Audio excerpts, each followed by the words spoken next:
There was a binder in the senator's quarters. It was marked Padre. It said rebuilding our country's future. That's where we were supposed to go. Safe to leave here. Senator said it was stocked full of everything we needed to start over. Where is it? Padre Island? No. That'd be too obvious. Location was classified. He's the only one who knew. Help me find Padre. Help me find a place everyone can be safe. We don't even know if that place really exists. I do. How? Where is it? Because all I can see is this walker who has been dead for a long time that you keep risking your life to save. They're not totally gone. They're there. There's an echo of who they once were. No, there's not. Yes, there has to be. No, they don't. Yes, I thought that, and then my son died because of it.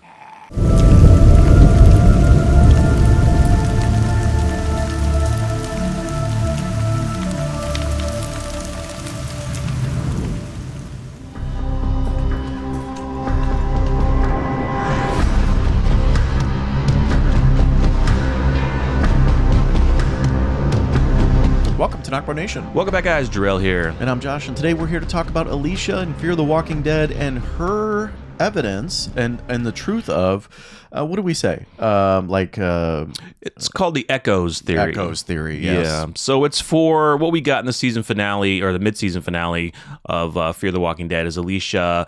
We got introduced to Will. So back when she was getting the beginning tour of the bunker that she was in with Will talked about Padre and how it was a government-sanctioned location that could be the next kind of area to provide shelter after the nukes. So it was Senator Vasquez who was the only person who knew the location. So what Alicia was trying to do was trying to get that walker to lead her to Padre, thinking that zombies had what she called echoes of memories of their previous self. Is it residual effects?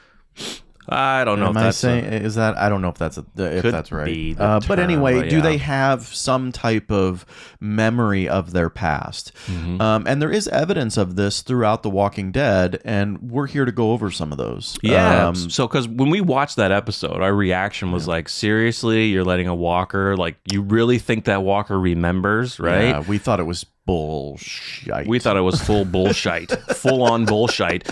But then, of course, we got introduced to the post-credit scene in World Beyond, where it's like, okay, well, that could be different because that's a variant to where that walker remembered, okay, somebody just shot me in the back. I'm running towards the door to try to get that person. And so, but at first we were like, okay, that's a variant, so it could be different. But we did a little research, and there has been some evidence of earlier on in The Walking Dead of walkers showing some signs of highly intelligent memories. Not highly. Well, not highly, but just some types of memory. And I wouldn't really call it intelligence, but some type of, memory of their past. Mm-hmm. Whether it's something simple or whether it's a location. I'm not having a hard time believing. I'm having a hard time remembering a full location. Especially Vasquez. Like, out of all the things, do you think that walker would really remember a location? I mean, it was one of the last things that he was working on before he passed. Yeah. Maybe that has something to do with it. Mm-hmm. But let's talk about some of the evidence that we've discovered throughout the series of The Walking Dead. Do we have just The Walking Dead in that example? Just The Walking Dead, yeah. So basically, the very first season of The Walking Dead, the actual pilot episode, when Rick encountered that little girl zombie, when he was looking underneath the cars trying to see what was coming towards him, the little girl actually bends down and picks up a stuffed teddy bear. Stuffed animal. Stuffed animal. Yep. Why would a walker need to pick up a stuffed animal? It's not food. There's no reason for it to. And that's the thing, right? Like, it's a zombie, at least in this universe, has one thing in mind, and that is food. Mm-hmm. So what would be the purpose of picking up a obviously not food, a stuffed animal, something material? Yeah. And it could be, guys, this could be related to just how they did the writing early on. Maybe they wanted to make it seem a little more impactful for a girl zombie to be holding a teddy bear. That's absolutely probably You know what I mean? Yeah. Like, this was the last thing she had before she died. But I understand. Was there blood on it? There was, yeah. But I understand if maybe she still had it in her hand, but bending down and making a zombie pick it up, that's the big thing there, you know, and that could have been just maybe the mistakes they made early on and they corrected that later.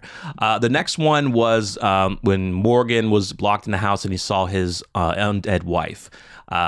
She actually tried opening the door with her hand as a walker. Now that I would say is more intelligence than memory. You could point it to, well, it has her memory of, oh, I used to walk into a house by opening a door. Yeah, I mean, this is something I used to do. This is an action that I used to take. Now, yeah, absolutely. Yeah. There was another one, I think, where a walker was holding a rock, and it was either throwing the rock towards a window or it was using the rock to try to bash the window in.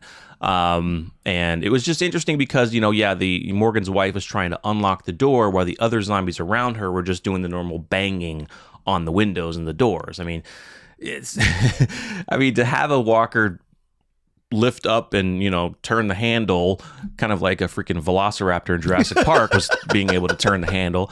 It's just showing intelligence, showing, does this theory hold water as to would a walker or a zombie person have any kind of thing, what you said, residual memory of something pop in and it just does it out of action? Just, it doesn't know it's doing it. It's just something in the brainstem. It's, the brain is very barely functioning. It wants the food and feast, but that memory kicks in. It's just like, oh, I can remember to open a door. I'm just going to try it. And, it's going to fail probably. I always just go back to Dr. Jenner's statement where that thing, that part of the brain that makes you is no longer there. Right. And that's kind of why I'm hesitant to believe this. But I mean, there is, these little evidence of support that, could be the case. Yeah. But a zombie taking you to Padre? Yeah. The big thing that doesn't work there is, they're in probably a different location from what he could remember. Yeah. You're going to remember like street names. You're going to remember a certain way to get to this location. And when you get out of that way, you're not going to remember where you are. As a zombie, you're not going to know north, south, east, west. I mean, if Senator Vasquez never went to Padre, how would he know?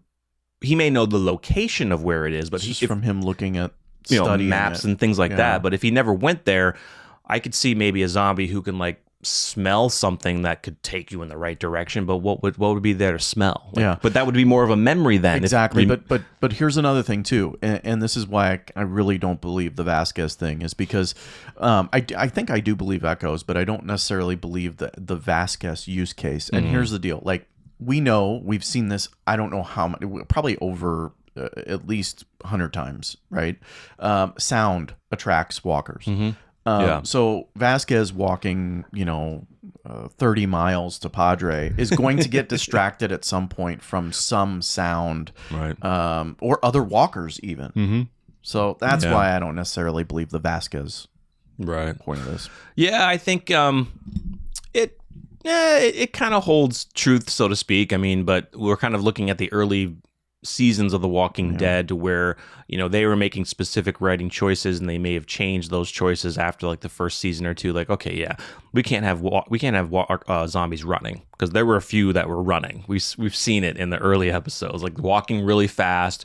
We've seen a couple like had a couple jogs in them, so they were like, okay, it kind of makes sense. We may need to change that. Freshly turned. They were, but this lore of The Walking Dead, we're gonna get more of it with this variant, of course, differently. But I think they changed the lore of it to where, like, okay, we can't have these like fast walking zombies or even running. Yeah. So I think later on in the seasons they changed those ideas. But I mean, it helps to give a little truth to do they have any echoes, any memories? I think the strongest case is the girl. The girl, that's the biggest one. Yeah. Why would you need a stuffed teddy bear zombie? Exactly.